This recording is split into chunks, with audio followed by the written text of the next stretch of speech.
Hello everyone, kumusta kayo? And of course, I hope you're doing well and healthy.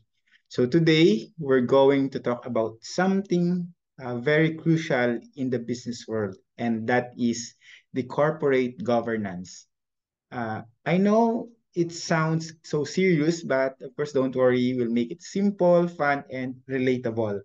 But before that, let us pray.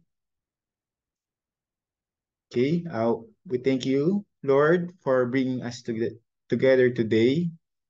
Bless this class and the lessons we are about to learn. Grant us wisdom, patience, and understanding as we grow in knowledge. May we use what we learn to serve others and make a positive impact in the world. Guide us in all we do and help us to be kind, respectful, and diligent. In your name, amen. Okay. Um, ano nga ba yung tinatawag nating corporate governance? So, straight to the point na tayo. Okay? So, imagine niyo na lang na lahat naman tayo nanonood ng basketball, di ba? So, yung basketball, mayroong basketball team.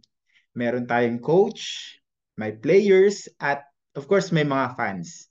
So, lahat ng rules na ito, may kanya-kanyang contribution para manalo ang team. So, isipin pa, bigyan pa natin ng ibang example. Isipin din natin yung company as a big ship, isang malaking barko. And corporate governance is like captain's guide. So, paano ba natin patatakbuhin yung barko? So, para makuha yung tiwala ng crew, and that is the employees. How about the passengers? That is the customers. And of course, the investors. Sila naman yung mga owners. So, let me present my slides. Okay.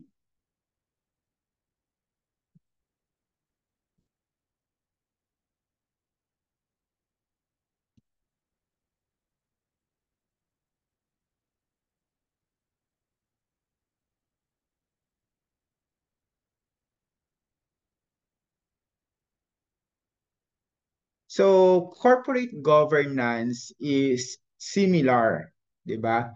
It's the system that ensures everyone in a company which is working together effectively and responsibly. So, sa simpleng salita, it is how a company is managed and control para siguraduhin lahat ng stakeholders ay protected at ang business ay successful. So gets? So bakit nga ba napakahalaga nito? Baka isipin nyo, Sir, Ma'am, bakit pa kailangan natin pag-usapan nito? 'Di ba? Well, isipin nyo yung mga sikat na corporate scandals, yung mga company na nalugi dahil sa poor governance. So example, remember yung nangyari sa Enron or Lehman Brothers? So paki-research yan para at least may idea kayo kung anong nangyari sa kanila. So kung nagkaroon lang ng maayos na governance, malamang hindi ganun yung kalala yung nangyari. So ito yung mga dahilan kung bakit napaka-importante ng governance. Number one is accountability. Think of it as the company's report card. Pinapakita nito na accountable ang management sa shareholders at iba pang stakeholders. So kapag may mali, dapat may managot. So para ito sa mga suki ng Lazada at Shopee dyan. Gusto nyo ba na mag-order sa seller na hindi transparent sa ratings at reviews?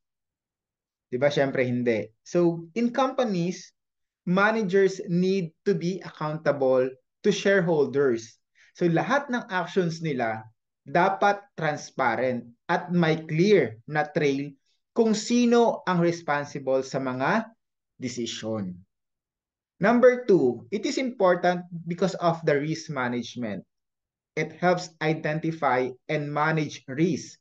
Although sinasabi natin we cannot eliminate risk, pero pwede natin ito ma-minimize para hindi tayo mabigla sa mga future challenges. So parang sa buhay natin, di ba?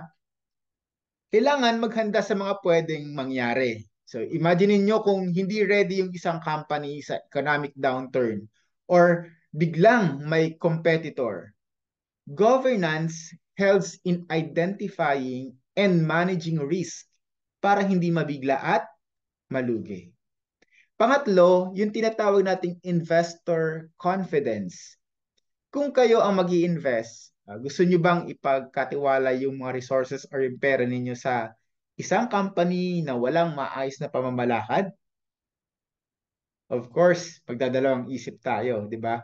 Corporate governance builds trust and makes a company more attractive to investors.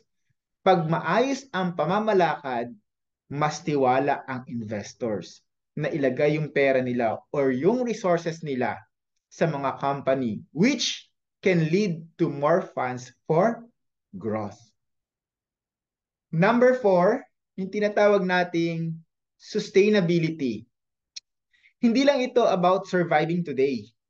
It's about thriving for the future. So parang sa personal goals natin, 'di ba? Hindi lang tayo nag-iisip ng ngayon, kundi pati na rin sa kinabukasan. So companies with good governance are more likely to succeed in the long run. Panglima, yung tinatawag nating ethical conduct. Ang corporate world parang buhay. Kailangan may values at ethics. Meron ba tayo niyan? Dapat. Diba? Hindi lang ito tungkol sa kung paano kumita, paano magpayaman, paano lumago. Okay? Good governance ensures na sumusunod sa batas at may malasakit sa society yung kumpanya. Good governance ensures companies act ethically, avoiding scandals, and of course, promoting fair practices. Okay.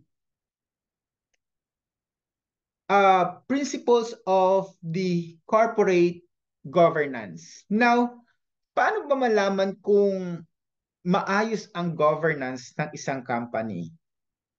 May mga key principles na dapat sundin. Okay? Kanina kasi importance di ba? So ngayon naman, the principles. Number 1 is, as I mentioned, accountability ulit. Lahat ng actions ng board and the management dapat kayang ipaliwanag. Walang taguan. Parang kapag may group project, di ba? Dapat alam ng lahat kung sino yung gumawa ng alin at sino ang accountable sa final output. The second one is the transparency. Open book dapat ang company sa shareholders kasi sila yung may-ari, di ba? So parang sa social media, kapag masyadong maraming filter yung nakikita ng mga tao, aba, hindi na natin alam kung ano or alin ang totoo. So in businesses, transparency builds trust.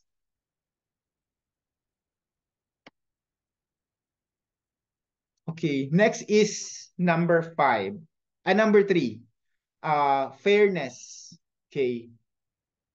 Fairness means equal treatment for all shareholders. So, parang sa classroom, dapat pantay-pantay ang trato sa lahat, regardless of the sex, regardless of the religion, regardless kung saan ka nanggaling. Okay? Walang favoritism. So, ganun din sa good governance. The fourth one is the responsibility. The board must ensure compliance with the laws and ethical standards. So, parang sa driving, hindi lang dapat sapat na marunong or magaling akong magmaneho. Okay? Dapat marunong din akong sumunod sa traffic rules. And that is responsibility. And when we say the last one, the independence, decision should be free from undue influence. Ang mga board members dapat may sariling paninindigan. Hindi sunod-sunuran kung kanino man, lalo na sa mga malalaking shareholders. Kasi maapektuhan ang kanilang decision making. And pwedeng magkaroon ng malaking epekto sa operations ng company. Okay, let's talk about the key players in the corporate governance. Number one is the board of directors. Sila yung kapitan ng barko. Why? Because they set the strategy. They oversee the management and ensure na ang company ay nasa tamang direksyon. Example, parang sa sports, sila yung coach na nagpaplano kung paano manalo yung team, kung ano yung strategy ng team. That's the role of the board of directors. How about the management? Management, sila yung gumagawa ng day-to-day operations, parang sa bahay. Sila yung mga magulang na nag-aalaga at nag-aasikaso ng lahat. So para smooth at walang maging problema doon sa daily life. So sa company naman, sila yung mga tinatawag na Chief Executive Officer or Chief Financial Officer. Kasi sila yung nagsisigurado na yung strategies ng board ay na-execute or na-i-implement. Okay? That's the purpose of the management. Number three is of course, the shareholders. Sila yung investors na may-ari ng company. May right sila to vote on important matters.